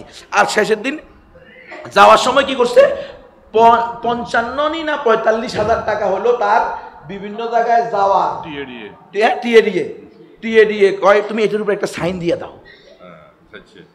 এরপরে এসে রিপোর্ট আসছে তদন্ত কমিশনের পক্ষ থেকে, ভাই কলিজার মধ্যে রক্তক্ষরণ হয়, কাদের হাতে দেশ দিয়ে রাখছেন, কারা দেশ চালায়, কে প্রধান আর কে নিচে সেটা বিষয় না, আমরা এই দেশকে ভালোবাসি, এই দেশের জনগণকে ভালোবাসি, ইসলামকে ভালোবাসি, আল্লাহকে ভালোবাসি, আল্লাহ রসুলকে ভালোবাসি। সুতরাং আমরা মুসলিম ভূখণ্ড, মুসলিম অধ্যুষিত ভূখণ্ড, যেই দেশের মালিক মুসলমানরা, সেই দেশের এক হাতও আমরা কোনো কাফেরের হাতে ছেড়ে দিতে পারি না। আপনারা এই দেশ নিয়ে চিনিমিনি খেলতেছেন। ওই জালেমরা রিপোর্ট দিছে যে এই অভিযোগটা করা হয়েছিল, কিন্তু আমরা গিয়ে এর কোনো সত্যতা বাস্তবতা পাইনি। বাস্তবতা না পাইলে এখন প্রধানমন্ত্রীকে কয় এটা খ্রিস্টান রাষ্ট্র বানানোর ষড়যন্ত্র চলতেছে। এখন ওই কমিশনকে ধরে এদের প্রত্যেককে ফাঁসিতে ঝুলাও। হ্যাঁ, এরা রাষ্ট্রদ্রোহী তো, এরা প্রত্যেকে কি রে, প্রত্যেকে রাষ্ট্রদ্রোহী। কারণ এরা রাষ্ট্রের স্বাধীনতার বিরুদ্ধে এদেরকে পাঠানো হয়েছে। স্বাধীনতাকে নিয়ে কারা কি করতেছে, অখণ্ডতাকে নিয়ে কারা ষড়যন্ত্র করতেছে, এদেরকে তোমরা রিপোর্ট দাও। এরা রিপোর্ট দিয়েছে এটা, এই দেখ কমিশন, এই এক কমিশন তৈরি করা হয়েছে। এখন কমিশন তৈরি করা হয়েছে কিসের, শরীফার গল্প, এটা এই রাখা যাবে কি যাবে না বই ভিতরে। তো এই কমিশন রিপোর্ট দিছে যে এই শরীফার গল্পের ভিতরে তো কোনো সমস্যা আমরা দেখি না। হ্যাঁ, আল্লাহ, এই ওয়াজ করছি ওই ইয়াতে মধুপুরে বিশ্ব এরকম বসে দেখো, এই কমিশনের সবগুলা যার সন্তান। এক লোক দেখছি, বাপরে বাপ, ইমানো, হ্যাঁ, আল্লাহু আকবার, মুমিনুল মুসলমান বেটা গায়রত থাকতে, গায়রত, আত্মমর্যাদাবোধ, আমি মুসলমান, সর্বশ্রেষ্ঠ ধর্মের অনুসারী, একমাত্র সঠিক ধর্মের অনুসারী, রব্বুল আলামিনের গোলাম আমি, রব্বুল আলামিনের খলিফা আমি, রসুল আরবির প্রতিনিধি আমি, রসুল আরবির ওয়ারিস আমি। তা আমার কিসের ভয়? অজানা ভয়, অজানা ডর নিয়ে বসে আছেন। পুরা দেশ ইসলামকে আজকে ধ্বংসের মুখে ফেলে দেওয়া হয়েছে। আমরা শুধুমাত্র নিজে কিভাবে বাঁচবো, নিজের পরিবার কিভাবে বাঁচবে, নিজের পকেট কিভাবে ভরবে, এই চিন্তায় আজকে আমরা দিন, ইমান, ইসলাম সবকিছু খোয়াইতে বসছি, যার কারণে আজকে আমরা নিজেদেরকেও ভুলে যাইতেছি। নিজেরা নিজেদেরকে ভুলে যাবে। এই আজকে আমরা আমাদেরকে বলেছি, আমরা তো এলাম শাসক জাতি, আজকে আমরা হয়ে গেছি শাসিত জাতি। আমরা ছিলাম বাদশাহ জাতি, আল্লাহ আমাদেরকে বাদশাহ হিসেবে পাঠাইছেন। হ্যাঁ, আর আমরা এখন হয়ে গেছি কি, প্রজার জাতি। আমরা হলাম বীরের জাতি, এখন আমরা হয়েছি বিড়ালের জাতি। কেন? আপনি আপনারা ভুলে গেছেন, কারণ আল্লাহর বিধানকে ছেড়ে দিছেন, আল্লাহর ফরজ বিধানকে ছেড়ে দিছেন। আল্লাহ তাআলা যেটাকে ফরজ করছে ওটাকে সন্ত্রাসী বলতেছেন, ওটাকে জঙ্গিবাদ বলতেছেন, ওটাকে উগ্রবাদ বলতেছেন, ওটাকে অতি জজবাদী তরুণ বলতেছেন। যার যেমনে মন চায় এমনি গালি দিয়েছেন। কে? এটা আল্লাহর দেওয়া বিধান না? আপনি কোনভাবে বলবেন বলেন? ওরা তো চাই যে আপনি আল্লাহর দেওয়া শব্দগুলো বলবেন না। কোথায় আজকে গায়রত? কোথায় আজকে? তো সরকারি মাদ্রাসা আলেমদেরকে যদি আপনি বলেন এরা আলেম না, তো দেখবেন তেলে বেগুনে জ্বলে উঠবে। জ্বলবে কি জ্বলবে না? কিন্তু ওই কমিশন যারা শরীফের গল্পের পক্ষে কথা বলছে, তারা বলছে আরো একটা প্রশ্ন, সেটা হলো এই গল্প ঢুকানো হয়েছে সরকারি স্কুল, সরকারি মাদ্রাসায়, সেখান থেকে কোনো অভিযোগ নাই, হেফাজতওয়ালাদের কেন ঘুম নাই? পাড়া প্রতিবেশীর ঘুম নাই, যার বিয়া তার খবর নাই। ও এটা তোমরা বুঝবে না, এটা আমরা বুঝি, কারণ হেফাজতে ইসলাম, ইসলাম হেফাজতের দায়িত্ব নিয়েছে। আল্লাহ তাআলা ইসলামকে হেফাজতের দায়িত্ব মুসলমানদেরকে দিয়েছে। আল্লাহ তাআলা ইসলামের কোনো প্রকার কমি বাড়তি, ইসলামের ভিতরে কোনো কিছু বাড়াবে, কোনো কিছু কমাবে, এই ধরনের কাজ যাতে হতে না পারে, এজন্য ইসলামের পাহারাদার বানাইছে ওলামায়ে কেরামদেরকে। সুতরাং কওমি ওলামায়ে কেরাম, দেওবন্দি ওলামায়ে কেরাম, এরা নিজেদের উদ্দেশ্যে, লাভের উদ্দেশ্যে, কল্যাণের উদ্দেশ্যে এগুলো করে না, আল্লাহর বিধান পালন করার এগুলো করে। মার তো আমরা খাইছি, গুম তো আমরা হইছি, জেল তো আমরা খাচ্ছি, এরপরেও আমরা বলতেছি শরীফার গল্প যদি বাংলাদেশের শিক্ষা সিলেবাসে থাকে, এই দেশের মুসলমান প্রয়োজনে এই শিক্ষাকে বয়কট করবে, তবুও নিজেদের সন্তানকে নাস্তিক্যবাদ শিক্ষা দিবে না। মারো আর কাটো, ফতুয়া এটাই থাকবে। শরীফের গল্প সহ এই সকল ইসলাম বিরোধী, ইসলামী তাহজিব তামাদ্দুন বিরোধী যত কথা, যত বাক্য, যত গল্প, যত শব্দ, যত পদ্য আছে, এগুলো সব যদি বাতিল না করা হয়, হেফাজতে ইসলাম সহ এই দেশের হকপন্থী ওলামায়ে কেরামের সাথে বসে যদি সঠিক কোরআন সুন্নাহ মুআফিক, কোরআন সুন্নাহ সমর্থিত সিলেবাস তৈরি করা না হয়, তাহলে এই দেশের মুসলমান তাদের সন্তানকে কওমি মাদ্রাসায় পড়াবে, যেই সিলেবাসের ভিতরে কুফর নাই, শিরিক নাই, এমন সিলেবাস তৈরি করবে, তবুও তারা স্কুল কলেজের এই সিলেবাসে পড়াবে না। বয়কট করেন, দেখবেন সব ঠিক হয়ে যাবে। এর আগে একবার ঢুকেছিল না বানরের বাচ্চা, আলহামদুলিল্লাহ হেফাজতে ইসলাম সহ আপনাদের মতো হকপন্থী মুসলমানদেরকে নিয়ে যখন আন্দোলন হয়েছে, তখন সেটা বাতিল করছে। কিন্তু মন্ত্রী বলছে বাংলাদেশের সিলেবাসের উপরে, পাঠ্যপুস্তকের উপরে জঙ্গি হামলা হয়েছে। আল্লাহু আকবার। জেলখানায় বসে এটা পড়ছি, জেলখানায় আছে, আপনারাও জেলে আছেন, জেলখানায় জঙ্গি হামলা হয়েছে। আমি ব্যাক কলের দাল, তোমরা বুঝলে না জঙ্গি হামলা হয় নাই। তোমরা মনে করছো এই দেশের সব মুসলমান নাস্তিক হয়ে গেছে, আসলে ঘটনা সত্য না। দেশের সব মুসলমান নাস্তিক হয় নাই। মুসলমান প্রয়োজনে নিজের সন্তানকে অশিক্ষিত থাকবে, মূর্খ রাখবে, তবুও নিজের সন্তানকে বানরের বাচ্চা বানাবে না। আপনাদের এখানে কারো যদি আমি বানরের বাচ্চা বলি, আপনারা খুশি হবেন? গ্রহণ করবেন? তো পুরা জাতিকেই তো বানরের বাচ্চা বানাই দিছে। আপনি যদি এই বিবর্তনবাদ মেনে নেন, দারিওনের, তাহলে তো আপনি পুরা জাতি, বনি আদম, আশরাফুল মাখলুকাতকে বানরের বাচ্চা বানায় দেওয়া হলো। এদিক দিয়ে বানরের বাচ্চা বানায়, ওদিক দিয়ে এলজিবিটিকিউ ঢুকায়, এদিক দিয়ে শরীফের গল্প ঢুকায়। কি এক ভিদিক ইস্তিহাল! ফাআনসাহুম, সবগুলোর মূল্য হলো ওইখানে। আল্লাহর বিধানকে ছেড়ে দিয়েছি, আল্লাহ যে দায়িত্ব দিয়েছে সে দায়িত্ব ছেড়ে দিয়েছি। ওমা দুজনে মারামারি করে, গুতাগুতি করে, মাদ্রাসা লই, মোতামিম হে হবো না আমি হবো, ওই মসজিদের খতিব আমি থাকবো না এ থাকবো। হে কি লেগে আমার চেয়ে বড় হয়ে গেল, রফিক মাদানি আমার চেয়ে 10 বছরের ছোট, আমি তো তার চেয়ে 20 বছরের বড়। হ্যাঁ, হে কি লেগে সেলিব্রিটি হয়ে গেল। কিন্তু হে সেলিব্রিটি হলে তোর সমস্যা, হ্যাঁ রুদি আল্লাহ জামানার আবু হানিফা বানাই আমার ক্ষতি আছে না? তো শুকরিয়া দেয় কথা, আলহামদুলিল্লাহ আমার ছোট ভাইরে আল্লাহ তাআলা জামানার আবু হানিফা বানাই দিয়েছে। ছাত্র হইলে আলহামদুলিল্লাহ আমার ছাত্র হইলে আল্লাহ তাআলা জামানার ইমাম মালিক বানাই দিছে। ওমা এটা কি? আল্লাহ কইছে না ওয়াল্লাযিনা কাফারু বাযুহুম আউলিয়াউ বায, কাফেররা একে অপরের কি রে বন্ধু। কোথায় ইসরায়েল, কোথায় ইন্ডিয়া? ইসরায়েলের পক্ষে হামাসের বিরুদ্ধে ইন্ডিয়া থেকে বাহিনী পাঠিয়ে দিয়েছে। এখানে বসে ইসরায়েলের পক্ষে লেসপেন্সারি করতেছে না। আর আমাদের এখানে কিছু পেট্রো ডলার খোর এখানে বসে ইসরায়েলের লেসপেন্সারি করতেছে, দালালি করতেছে। কার? ইসরায়েলের। আর এই দেশের মুসলমানকে বলতেছে উই আর শুয়ুখ, আমরা হইলাম কি শায়খ, বড় বড় শায়খ, সাদা রুমাল, লাল রুমাল, সৌদি রুমাল আর গচ্ছা মুচ্ছা বান্ধা দেখা যাচ্ছে আমি হইলাম শায়খ, আর আসলে হলো সে ইহুদিদের দালাল। হামাসের বিরুদ্ধে বলে, মুসলমানের বিরুদ্ধে বলে, বলতেছে তুমি না পারলে সেখানে গেছো কা, তোমার যেহেতু সমপরিমাণ কি নাই, ক্ষমতা নাই, শক্তি নাই। ওই বেটা, গর্দবের ঘরে গর্দব, মূর্খের ঘরে মূর্খ। ইতিহাসও পরশ নাই, কোরআনও পরশ নাই। ইতিহাস পর।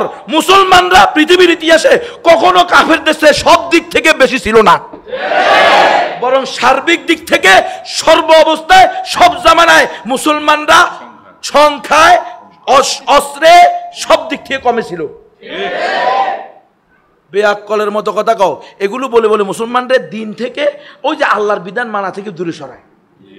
কথা বুঝতেছেন আপনারা? এ ফাংসা ও মাংসা ও নিজের ভুলে গেছে। ও ছিল মুসলমানদের উদওয়া, আলেম। একজন আলেম মানে কি? সে মুসলমানদেরকে ড্রাইভারি করবে, প্রতিনিধিত্ব করবে, মুসলমানদেরকে সঠিক পথ দিক নির্দেশনা দিবে। সেটা না দিয়ে সে মুসলমানদেরকে কয় না না, তুমি যদি কাশ্মীরের মুসলমানদের পক্ষে জিহাদ করতে যাও তাহলে তুমি খারেজি হয়ে যাবে বা জাহান্নামী হয়ে যাবে।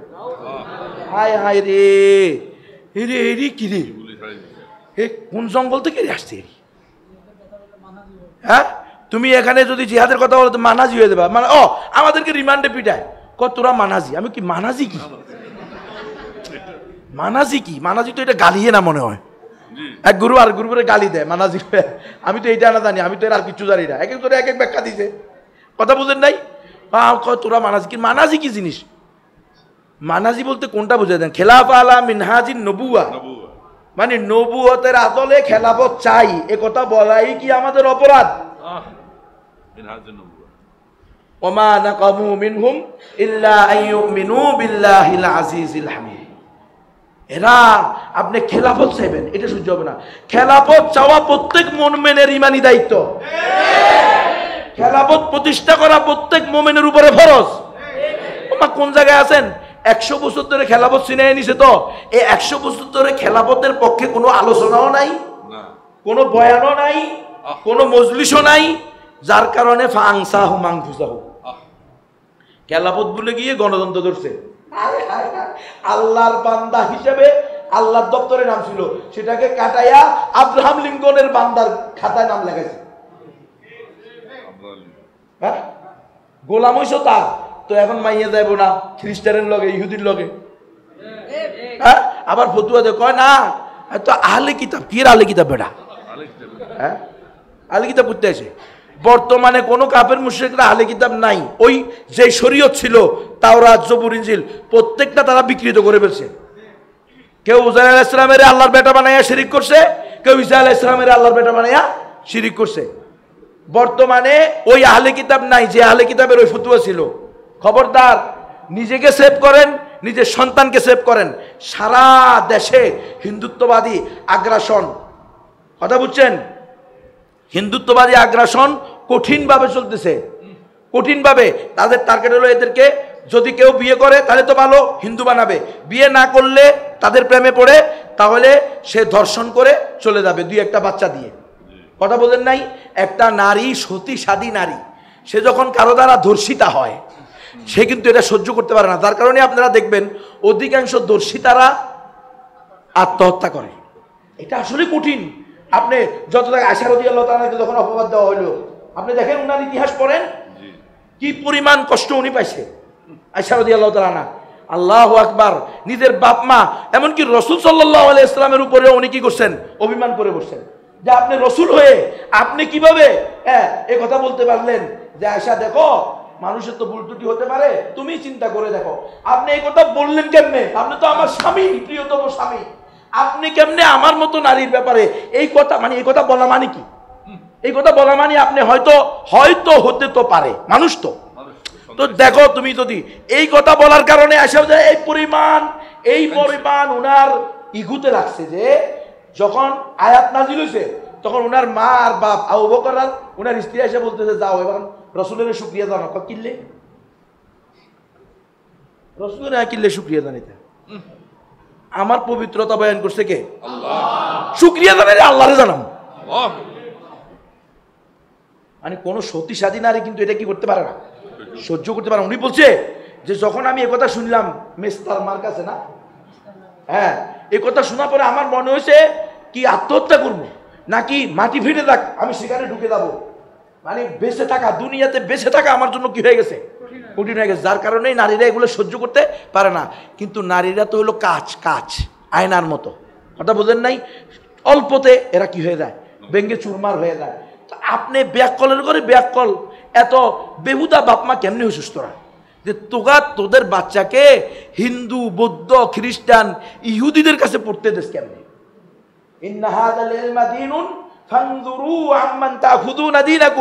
এই যে জ্ঞান অর্জন করা, এটা তো দিন, তো এটা কার থেকে গ্রহণ করবা সেটা ঠিক করবা না। যার থেকে ইচ্ছা তার থেকে তুমি জ্ঞান নিতে পারবা?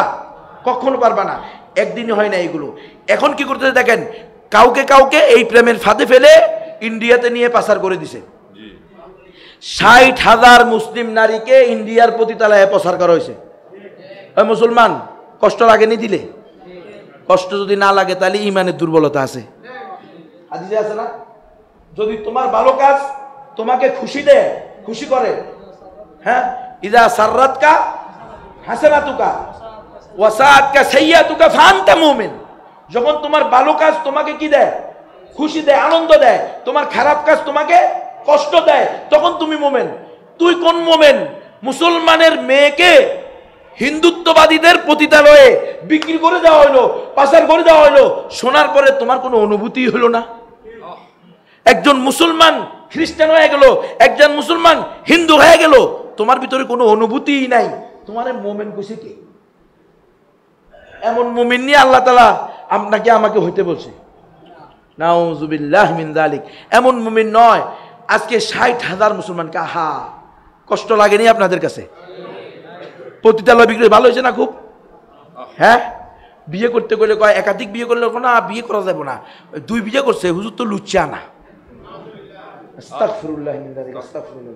এ আছে না নাই সমাজে? এটা বলতেছে এই দেশের পত্র পত্রিকার নিউজ, ওদের মিডিয়া, আমার মিডিয়া না, ওদের মিডিয়া বলতেছে বর্তমানে বাংলাদেশে 60 লক্ষ মেয়ে বেশি, ওই সকল মেয়ে যাদের বিয়ের উপযুক্ত, অর্থাৎ যেই পরিমাণ যুবক এবং যুবতী বিয়ের উপযুক্ত হয়েছে, তাদের মধ্যে যুবকের চেয়ে, ছেলের চেয়ে মেয়ে, যুবকের চেয়ে যুবতী, তরুণের চেয়ে তরুণী বেশি হলো কত? এখন এই 60 লক্ষ করে কোথায় পাঠাবেন? পতিতালয়ে।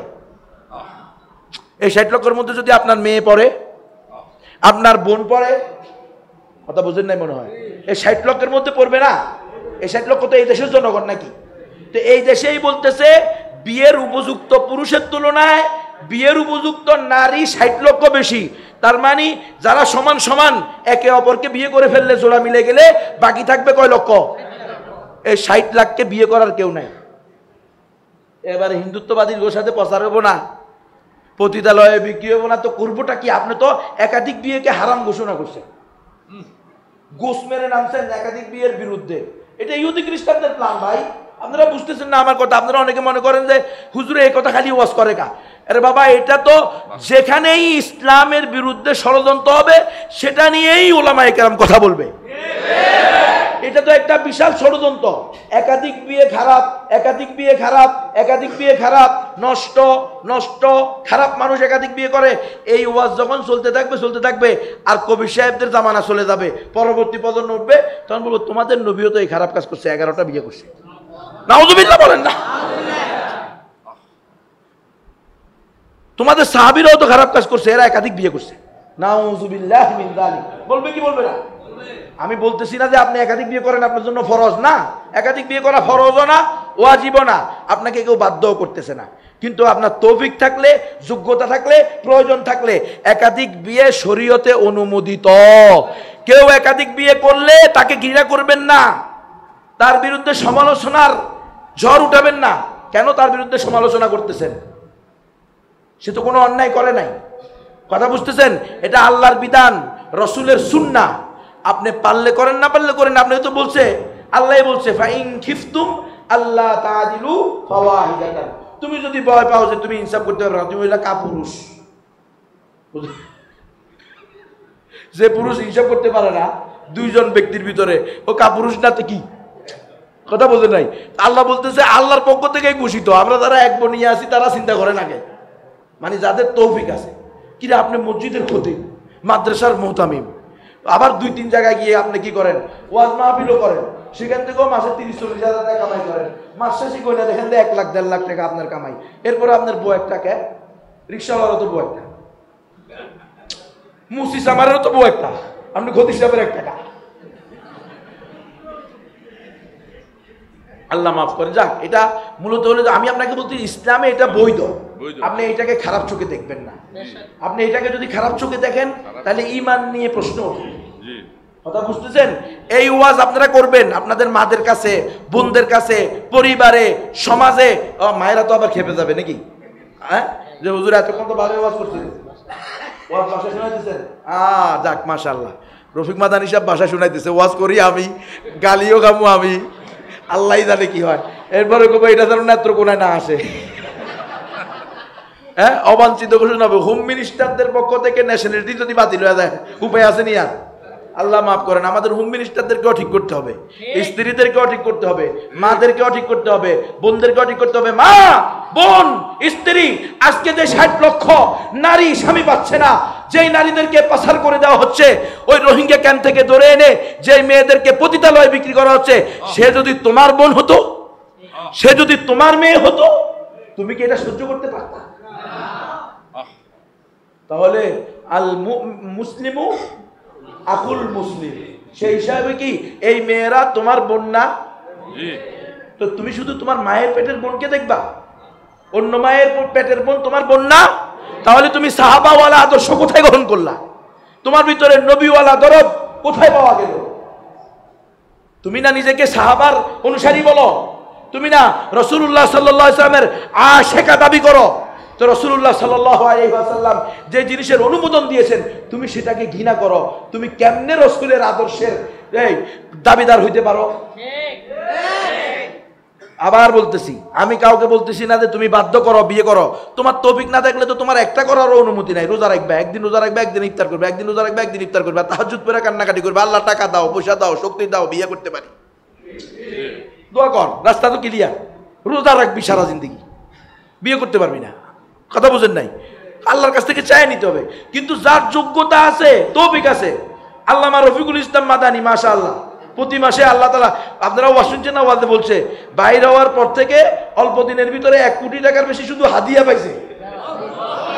হ্যাঁ, ওয়াজে বলছে না, ওয়াজের ভিতরে আছে কোটি টাকার মতো, বাড়ি করছে, জমি কিনছে, মাদ্রাসা করতেছে, মসজিদ করতেছে, সব আল্লাহ দিছে। ঠিক না রে? উম্মত ভালোবাসে এই জন্য, ঠিক কিনা? আরে বাইরে কেউ কেউ অপবাদ দিছে যে উনি টাকা চায়, তখন উনি বলছে আমি কিভাবে টাকা চাইতে পারি? উম্মত তো আমাদেরকে এভাবে এভাবে গ্রহণ করে দিছে। প্রচুর পরিমাণ মানুষ আমাদেরকে হাদিয়া দেয়, আলহামদুলিল্লাহ। আমরা এটা যোগ্য না, আমরা নিজেকে এটার কি মনে করি না, যোগ্য মনে। আল্লাহর কাছে মাঝে মধ্যে ভয় হয়, না জানি দুনিয়াতেই আজর পাইয়া যাইতেছে, বিনিময় দুনিয়াতে পাইয়া গেলে তো আমাদের আখিরাত বরবাদ। আল্লাহর কাছে আমরা বলি আল্লাহ প্রয়োজনে দুনিয়ার দরকার নাই, কিন্তু আখিরাত যেন কোনোভাবে না হারাই। ওয়াল আখিরাতু খায়রুন ওয়া আবকা। তাহলে আপনি রফিক মাদানির ওকিলে বাধ্য করবেন যে না তুমি আর বিয়ে করতে পারবে না? তাহলে আল্লাহ তৌফিক দিয়েছে, যোগ্যতা আছে। হ্যাঁ, মুফতি ইসমাইল সাহেব দাওয়াত বারাকাতুহু, বিশাল মাদ্রাসার কি মোতামিম। হ্যাঁ, কবির শাহ হুজুর, আমার ভাইরা ভাই, ভয় ভাই আমাদেরকে নাকি? আমার পক্ষ থেকে কোনো ভয় নাই, রাস্তা ক্লিয়ার ইনশাআল্লাহ। রাজি আছে? আলহামদুলিল্লাহ, আলহামদুলিল্লাহ। হুজুরের বাসা থেকে নাকি রাজি হয়ে গেছে, এবং উনার ওয়াইফই উনাকে বিয়ে করানোর জন্য আলহামদুলিল্লাহ পাত্রী দেখছে, অলরেডি সব ঠিকঠাক। শুধু পাত্রীর মা এখনো রাজি হইতেছে না। আপনারা একটু দোয়া করেন পাত্রীটার মাও যেন রাজি হয়ে যায়। এমন বউ না আসল বউ, এটা বোনা তো, এটা স্বর্ণের টুকরা না। আল্লাহু আকবার। আমরা দোয়া করি আল্লাহ প্রত্যেক ঘরে ঘরে মুফতি ইসমাইল সাহেবের বউয়ের মতো বউ দান করুক, আমাদের বোনেরা আদর্শ হয়ে যাক, ঠিক কিনা? এই আপনারা মনে কিছু নিয়েন না। এই যে মুরব্বী, আপনার বয়স কত? 48 বছর। 48 বছর বয়স, ধরেন 15 বছর থেকে আপনি বুঝমান হয়েছেন, বা আরো আগে 12 বছর, এই পর্যন্ত আপনি একাধিক বিয়ের পক্ষে কয়টা বয়ান শুনছেন? একাধিক বিয়ের পক্ষে, একাধিক বিয়ে করা দরকার, শুনেন না? ঠিক না? দেখেন এই মুসলমান, দেখেন কি জবাব দিবেন আল্লাহর কাছে আপনারা? 48 বছরের বয়সে কোনোদিন একাধিক বিয়ের পক্ষে শুনে নাই, সারা জিন্দগি একাধিক বিয়ের বিরুদ্ধে শুনছে। চা দোকানে উঠলো অমুকে বউ মারছে রে, 2 বউ আনি পিটার, এতে কেডা, এত হলো গাঞ্জুটি, এতে হলো হিরোইনসি, এত হলো রিক্সা চালক। রিক্সা চালায় আর বিয়া করে, সকালে করে, বিকালে তালাক দেয়, সন্ধ্যায় পিঠা। কথা বলেন নাই? তো ও তো এই কাজই করবে। কিন্তু কবির সাহেব কি করছেন? সমাজের সম্ভ্রান্ত লোক করছেন। সম্ভ্রান্ত লোকদেরকে করা কেন মারামারি হবে, কেন কাটাকাটি হবে? আপনার তবে কাছে 2টা বাড়ি করে দেন, 2টা ফ্ল্যাট করে দেন, 2 জায়গায় রাখেন, কোনো সমস্যা নাই ভাই। আমি কিন্তু এই কথাগুলো এই জন্য বলতেছি, আমি যখন শুনছি 60,000 মুসলিম নারীকে, 60 লক্ষ মুসলিম নারী বেশি, তারপরে 60,000কে কি করে দেওয়া হয়েছে? পাচার করে দেওয়া হয়েছে। আমার কলিজার মধ্যে রক্তক্ষরণ হয়েছে। কেন এটা হলো? আমাদের গাফলতির কারণে হয়েছে, আমাদের জাহিলিয়াতের কারণে হয়েছে। নিজেকে শিক্ষিত দাবি করি, আসলে মূর্খ। তো আমরা আজকে আমাদেরকে বলে যাচ্ছি, আমাদের মা বোনেরা, আপনার বোন আপনার মাকে সেভ করা তো আপনার দায়িত্ব।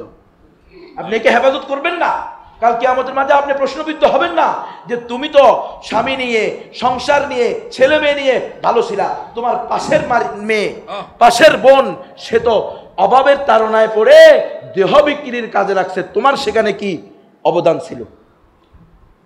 কি রে, মান রাআ মিনকুম মুনকারান ফালিয়ুগাইয়িরু বিয়াদি, তো বিলিসানি, তারপরে হলো বিকলবি, এগুলা কই?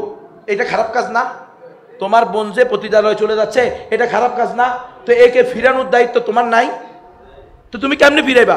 ফিরাও, তোমার যদি শক্তি থাকে, হাত দিয়া সামর্থ্য থাকলে তুমি তোমার স্বামীকে বিয়ে করাইয়া দাও। যে বোন তুমি পতিতালয়ে যাইও না, আমার স্বামীকে আমি অনুমতি দিলাম। অনুমতি তো দরকার নেই আসলে, এই না আরেকটা কথা আছে, দ্বিতীয় বিয়ের জন্য প্রথম স্ত্রীর অনুমতি, এটা কোনো জরুরি না, হইলে ভালো। এই কথা বলেন, হইলে ভালো, কারণ বউ খাওয়ামু আমি, আমার বউ খাওয়াইবো নাকি? আমার প্রথম স্ত্রী কি দ্বিতীয় স্ত্রীরে খাওয়াইবো? না, ওর কোনো কিছু কিনে দিব? কিচ্ছু দেওয়া ওর দায়িত্ব না, সব দেওয়া দায়িত্ব কার? তো আমার তৌফিক থাকলে আমি বিয়ে করুম, তৌফিক না থাকলে আমি বিয়ে করব না, এটা আমার ব্যাপার।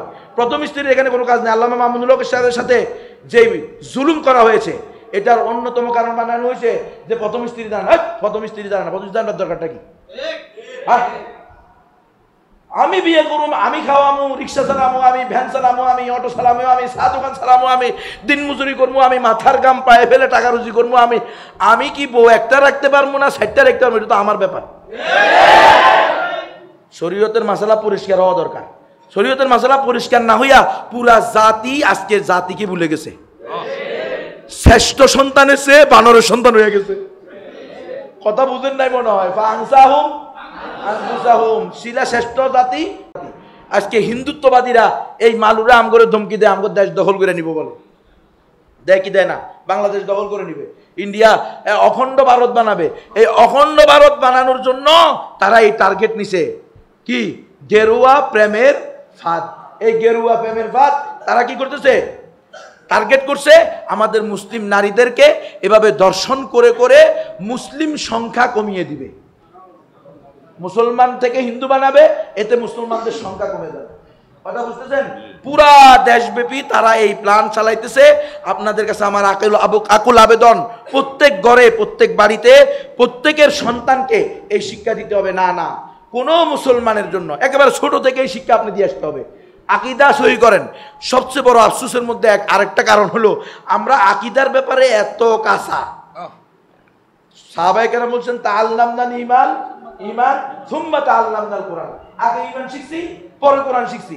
আর আমরা প্রথমেই কোরআন শিখতে শুরু করি, ঈমানের খবর নাই। কোরআনও শিখছে, ওই মাইয়া হাদিসও জানে, আখলিস দীনাকা ইয়াকফিকাল আমালুল কলিল, সবই জানে, নুরানিতে তো পড়ছে। কিন্তু এরপরেও যায় গেরুয়ার লগে কি করছে? প্রেম করছে। কিল্লাই স্কুলে যখন গেছে তখন মাসব্যাপী সাংস্কৃতিক অনুষ্ঠানে শিখেছে ধর্ম যার যার উৎসব সবার। বইয়ের ভিতরেও লেখা ধর্ম যার যার, ওই ভিতরে লেখা উৎসব সবার। এবারে ভিতরে লেখা আছে হলো এই কি নাম ওর, মানবতাবাদী বাউল। ওই বাউলের কথা, মানবতাই হলো সবচেয়ে বড় ধর্ম। নাউযুবিল্লাহ মিন যালিক। মানবতার যে মুসলমান না, ও তো মানুষই না বেটা। যে ঈমান আনে নাই, কালিমাতু শাহাদাতাইনের শাহাদাত যে দেয় নাই, সে তো উলাইকা কাল আনাম বাল হুম আদল, সে তো মানুষই না, চতুষ্পদ জন্তু থেকেও নিকৃষ্ট। এজন্যই তো তাদের বানর হইতে কোনো সমস্যা নাই। তো তারা কেউ বানর হবে, কেউ বানরের সন্তান, কেউ গরুর সন্তান। গরুরে মাডাকে কয় গরু জবাই করা যাবে না। কেন? কয় গরু জবাই করলে একটা সম্প্রদায় কষ্ট পায়, তাহলে আপনি এই সাম্প্রদায়িক কাজ করতে পারেন না, অসাম্প্রদায়িক কাজ করতে হবে। গরু বাদ দেন, গরু বাদ দিয়ে কি করেন? ছাগল আর মোষ জবাই করেন। আর আমাদের মধ্যেও কেউ কেউ অতি মানবতা দেখাইতে দেয় আর কি। এটা কি কয়? অতি মানবতা। অতি মানবতা দেখে অসুবিধা কি? যখন গরু মোষ দিয়াও কোরবানি হয়, ছাগল দিয়াও হয়, গরু দিতে হবে কা? অথচ শোনেন, মাহমুদ হাসান দেওবন্দি রহমতুল্লাহি আলাইহি, আল্লাহ তাআলা তার কবরকে নূর দ্বারা পরিপূর্ণ করে দেন। উনি যখন মাল্টাস জেলখানা থেকে বের হয়ে আসছেন, ব্রিটিশ আন্দোলন শুরু করতেছেন, তো হিন্দুদের বড় বড় পণ্ডিতরা বলতেছে, হ্যাঁ, যে হযরতজি, যেহেতু আপনারা আর আমরা মিলেমিশে এই এদের বেনিয়াদের বিরুদ্ধে আন্দোলন করতেছি, ব্রিটিশ বেনিয়াদের বিরুদ্ধে, তো অন্তত এই কোরবানটা এই যে সামনে যে কোরবানটা আসতেছে, এই কোরবানটা আপনারা গরু জবাই থেকে বিরত থাকেন। মুসলমানদেরকে বলেন আমরা হেকমতের জন্য, কৌশলের জন্য, কৌশল হেকমত বুঝিয়েন ভালো করে, এই হেকমত কৌশল দিয়ে খাই দিছে আমাদেরকে, ধ্বংস করে দিছে। হেকমত কৌশল বানানো, হেকমত কৌশল। হেকমত মানি সুন্নত। হেকমত মানে কি? সুন্নত। রসুল কোন অবস্থায় কি করছেন সে অবস্থায় আমাদেরকে কি করতে হবে, সেটা করতে হবে, পদক্ষেপ নিতে হবে। হেকমত মানি সুন্নত, মানে আমার শক্তি সামর্থ্য না থাকলেও হক কথা বলবো, এটাও সুন্নত। আবার হক কথা বলে থাকতে না পারলে মসজিদ ছেড়ে দিয়ে, মাদ্রাসা ছেড়ে দিয়ে, বউ পরিবার সবকিছু ছেড়ে দিয়ে পালাবো, এটাও সুন্নত। কে রসুল পালায় নাই? মক্কা থেকে মদিনায় রাতের অন্ধকারে পালানো শব্দটা ব্যবহার করবো না আমরা, কিন্তু ফাররারুনা বিদিনিহিম হাদিসের শব্দ, হ্যাঁ, ইয়াফিরু বিদিনিহি, তারা তাদের দিন নিয়ে কি হয়েছে, পালায়া গেছে, এটা তো হাদিসের শব্দ। মুসা আলাইহিস সালাম চলে গেছে না রাতের অন্ধকারে, ঈসা আলাইহিস সালাম চলে গেছে না, ইব্রাহিম আলাইহিস সালাম। আপনি দেখেন, হক কথা বলাও সুন্নত, হক কথা বলে টিকতে না পারলে পালানোও সুন্নত, হক কথা বলে মাইর খাওয়াও সুন্নত, হক কথা বলে মাইর দেওয়াও সুন্নত, দুটাই সুন্নত। আপনার শক্তি থাকলে মাইর দিবেন, শক্তি না থাকলে মাইর খেবেন, সহ্য করতে পারলে বসে থাকবেন, সহ্য না করতে পারলে উঠে দৌড় দিবেন। আখের কত হইলো আপনাকে হকের উপর থাকতে। ওরে কি এক সিস্টেম হয়েছে, আমার জিন্দিগি দরকার হলে চলে যাবে, হ্যাঁ, আমার দরকার হলে 14 গোষ্ঠীর নাম ধ্বংস হয়ে যাবে, তবু এই মসজিদের খতিবি আমি থাকতে হবো। কি রে এটা? তাগুতের পা প্রয়োজনে নিজের রুমাল দিয়ে মুছে দিব, তবু আমাকে এই মসজিদের খতিব রাখেন। গাদার ঘরে গাদার, তোরে কি এই মসজিদে রিজিক দেয়? রিজিক দেখে এই মাদ্রাসা রিজিক দেয়? এই মাদ্রাসায় মসজিদে আজকে আসি কালকে থাকুম না, হক কথার জন্য আইসি, হক কথা বলতে দিলে থাকবো, না বলতে দিলে যা সাবি, এমনি সবসময় হাতের মুখে রেখে দল ল। আরে জুনায়েদ বাবুনগরী রহমতুল্লাহ আলাইহি, আল্লাহু আকবার, আমার শেখ ও মুর্শিদ, উনি আমাকে বলেছেন কোন নবী শোনো, যখন ওনার কাছে আফসোস করতেছিলাম, মানে মনের কষ্টটা বলতেছিলাম, শেখ ওস্তাদ জি এই এভাবে আমাদেরকে তিরস্কার করা হয়, বিভিন্নভাবে আমাদেরকে মনোবল ভেঙে দেওয়ার চেষ্টা করা হয়, যে দেখো এই মুহূর্তে এই সকল কথা বলা যাবে না, এগুলো বললে মাদ্রাসা বন্ধ হয়ে যাবে, খেলাফা, ইমারা, শরিয়া, ইসলাম একমাত্র সঠিক ধর্ম, আল্লাহর জমিনে আল্লাহর দিন বাস্তবায়ন করতে হবে, বাস্তবায়ন ফরজে আইন, আল্লাহর জমিনে আল্লাহর আইন বাস্তবায়ন ফরজে আইন, হয়তো শরীয়ত নয়তো শাহাদাত, ইম্মা শরিয়া ইম্মা নুসরা। এগুলো যদি বলো মাদ্রাসা বন্ধ হয়ে দেবো, মসজিদ বন্ধ হয়ে দেবো, তো বাবুনগরী আমার কথা শোনেন, গুণবী সাহেব, আমার উস্তাদ, আমার নানা হারুন সাহেব রহমতুল্লাহ আলাইহি, বর্তমান মুহিবুল্লাহ বাবুনগরীর বাপ হারুন সাহেব রহমতুল্লাহ আলাইহি আমার একদিন বলছে, এই জুনায়েদ শোন, হাত ধইরা, এই মাদ্রাসাগুলো করা হয়েছে দিন কায়েম করার জন্য, কথা বুঝো নাই? এই দেওবন্দি মাদ্রাসা প্রতিষ্ঠাই হয়েছে ইংরেজদের বিরুদ্ধে মুজাহিদ তৈরি করার জন্য। সুতরাং যেই মাদ্রাসায়, যে মসজিদে জিহাদের কথা বলা যাবে না, মুজাহিদদের পক্ষে কথা বলা যাবে না, আমার নানা বলছে ওই মাদ্রাসা আগুন দিয়া পুড়ে দে। এটা আমার কথা না, কিন্তু মুহিবুল্লাহ বাবুনগরীর বাপে কইছে জুনায়েদ বাবুনগরীরে, জুনায়েদ বাবুনগরী ছিলেন আমার পীর শায়েখ, উনি আমাকে বলছেন সামিয়াতু বিউজনাইয়া ওয়া রাআইতু বিআইনাইয়া, ওনার চোখের দিকে তাকায় তাকায় শুনতেছিলাম আমার নিজের কান দিয়া, উনি নিজে বলছেন এই কথা।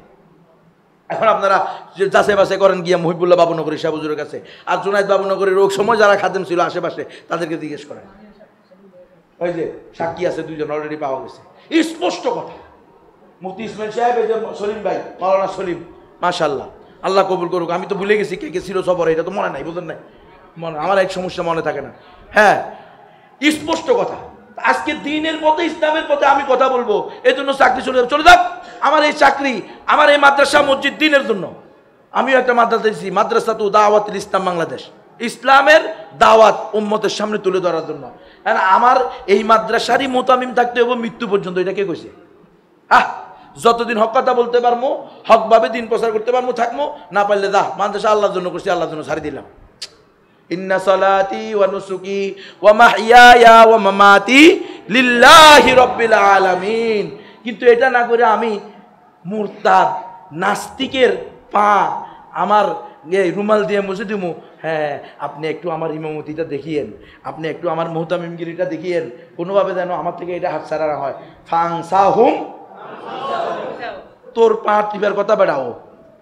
এই দুনিয়াদার কার পা টিকবে রে? আলেমদের পা টিকবে। আর তুই আলেম হয়ে ওর কাছে যাস। সব আলেম না, আলহামদুলিল্লাহ গায়রতওয়ালা আলেম আছে। আপনারা তালেবে ইলম ভাইরা, ওলামায়ে কেরাম, আমাকে ভুল বুঝবেন না। আমার দায়িত্ব দেখেন, গুমে মারছে আমারে, 32 মাস জেলে রেখেছে, পিটাইছে আমাকে, আমি জানি ওখানে কত কষ্ট। এরপরেও আমাকে হক কথা বলতে হবে, কারণ আমার উপরে উপর থেকে চাপ আছে। কার চাপ রে? আমগুরে ওরা কইছে, আমাকে বলছে যখন আমরা বললাম যে আপনারা আমগুরে এরকম করতেছেন, ঘটনাটা কি? হুজুর আমার উপর থেকে চাপ আছে। তাহলে তো আমরাও তো এই কাজ করছি উপরে চাপে। চাপ তো দুই পক্ষের উপরে, তোমাদের উপরে এক পক্ষ, আমাদের উপরে আরেক পক্ষ। এখন কোন পক্ষ হাকিকি চাপ? কুলিল্লাহুম্মা মালিকাল মুলক, রাজাদিরাজ হলো কে?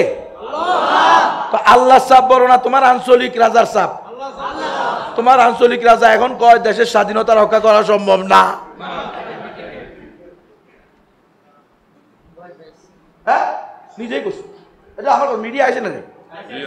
তো তুমি কার চাপ, কিসের চাপ করতেছো, কারে চাপ করতেছো? ইন্ডিয়ার কথা বলতেছো, ইন্ডিয়ার নিজেরই তো কি নাই, অস্তিত্ব নাই। আমেরিকার লিয়া ফেরেশানিতে আছে, ওর ওখানে আলাদা দল বানায় দিছে। এই মায়ানমার, 7 সিস্টার, পার্বত্য চট্টগ্রাম, 3 দেশ নিয়ে এই অঞ্চলের বিস্ফোরা ইসরায়েল তৈরি হবে। কেউ জানে? আরে বাবা, মধ্যপ্রাচ্যের বিস্ফোরাকে আমাদের এই এশিয়াতে এখানে একটা ইসরায়েল বানাইতে চায় ওরা। সেটা হলো এই পার্বত্য চট্টগ্রাম, 7 সিস্টার, আর হলো মায়ানমার। এই মায়ানমারের এই যে গ্রুপটা, এই গ্রুপ তো ওদের লোক। আজকে না হয় কালকে ইনশাআল্লাহ প্রকাশ পেয়ে যাবে, কিন্তু সতর্ক হওয়া উচিত। আল্লাহ তাআলা আমাকে সহ আমাদের সকলকে পরিপূর্ণভাবে আল্লাহর দ্বীন আঁকড়িয়ে ধরার তৌফিক দান করেন এবং পরিপূর্ণভাবে আল্লাহর দ্বীনের প্রত্যেকটা বিধানকে অন্তরের অন্তঃস্থল থেকে মেনে নেওয়ার তৌফিক দান করেন। ওয়া আখিরু দাওয়ানা আলহামদুলিল্লাহি রাব্বিল আলামিন। রফিকুল ইসলাম মাদানী সাহেব ইনশাআল্লাহ গুরুত্বপূর্ণ বয়ান করবেন, একজন উঠবেন না, খুব গুরুত্ব সহকারে শুনবেন। সর্বশেষ আলোচনার পরে ইনশাআল্লাহ সবাইকে দোয়া করে বিদায় দেওয়া হবে। আলোচনার পরে আমার গাড়িতে কিছু গুরুত্বপূর্ণ বই রাখা আছে, দাওয়াতি বই, ইমানের বই, ইমান ইসলাম, হ্যাঁ রোকন শর্ত কি, তারপরে কিছু তফসিরের বই এখানে আছে। যাদের তৌফিক আছে নিয়ে যাবেন, বিশেষ করে ছোটি বইগুলো 10টা 20টা করে নিয়ে যাবেন, নিজে পড়বেন, অন্যকে দাওয়াত দিবেন। আল্লাহ আমাদেরকে তৌফিক দান করেন। এখন আমাদের মধ্যে অত্যন্ত গুরুত্বপূর্ণ তাকরির পেশ করবেন এই মজলুম আলেমে দ্বীন, আপনাদের সকলের কলিজার টুকরা, কি বলেন মোহাম্মদ খান, কি বলেন না? আমি তাকে স্নেহের ছোট ভাই বলছি, এই জন্য আমার পিটেছে। তুই আর স্নেহের ছোট ভাই বলছো, সে তো এই সেই, আমি তো আপনার কাছে এই সেই, আমার কাছে তো সে একজন আলেম। কথা বুঝছেন তো? এখন ভাই বয়ান করবে, আমরা ইনশাল্লাহ মেহেরবানি করে গুরুত্ব সহকারে শুনবো। আল্লাহ আমাদেরকে তৌফিক দান করেন, আমলের নিয়তে শুনবো।